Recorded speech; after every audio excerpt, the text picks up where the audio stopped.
Pay স্কেলের সুপারিশ নিয়ে সর্বশেষ যা সিদ্ধান্ত হলো। আসসালামু আলাইকুম। পে স্কেল নিয়ে আপডেট নিউজে সবাইকে আন্তরিক শুভেচ্ছা।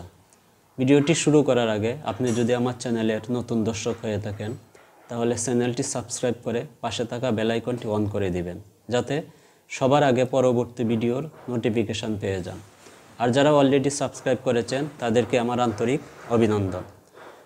সরকারি ও স্বায়ত্তশাসিত প্রতিষ্ঠানের কর্মকর্তা কর্মচারীদের নতুন পে স্কেল কার্যকরের ব্যাপারে যা সিদ্ধান্ত হলো। কর্মচারীদের পে কমিশনের কাছে চূড়ান্ত সুপারিশ জমা দেওয়ার আলটিমেটামের সময়সীমা ছিল রোববার 30শে নভেম্বর। এদিকে নবম পে স্কেল কার্যকরের জন্য দ্রুত কাজ করছে পে কমিশন। সরকারের সব মন্ত্রণালয়ের সচিবদের সঙ্গে 4 দফায় মত বিনিময় করে প্রয়োজনীয় মতামত সংগ্রহ করেছে কমিশন।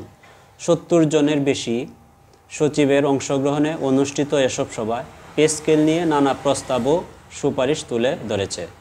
রোববার 30শে নভেম্বর পে কমিশনের একটি সূত্র গণমাধ্যমকে জানায়, অনলাইনে মতামত গ্রহণের পাশাপাশি এখন পর্যন্ত 250-এরও বেশি সংগঠনের সঙ্গে আলোচনা করা হয়েছে।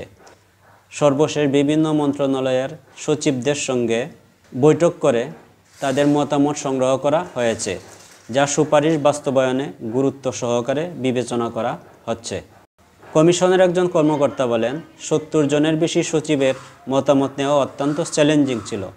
সবাইকে একসঙ্গে পাওয়া সম্ভব নয়। এটি মাথায় রেখে 4 ধাপে সভা করা হয়েছে। প্রতিটি সভায় 17 জন করে বা তার বেশি সচিব অংশ নেন এবং গুরুত্বপূর্ণ মতামত দেন। এগুলো বর্তমানে পর্যালোচনা চলছে। নির্ধারিত সময়ের মধ্যেই কমিশন সুপারিশ জমা দিতে পারবে বলে আশা করা হচ্ছে। গত 24শে নভেম্বর সোমবার প্রথমবার সচিবদের সঙ্গে বৈঠক শেষে কমিশনের চেয়ারম্যান জাকির আহমেদ খান জানান, আলোচনা ফলপ্রসূ হলেও সবাই উপস্থিত থাকতে পারেননি, তাই পরবর্তী ধাপেও তাদের নিয়ে আবারও বৈঠক করা হয়। সুপারিশ কবে জমা দেওয়া সম্ভব এ বিষয়ে তিনি জানান, খুব দ্রুত সময়ের মধ্যেই রিপোর্ট দিতে পারবো বলে আশা করছি। সবার আগে পে স্কেলের আপডেট নিউজ পেতে সাথেই থাকুন। ধন্যবাদ।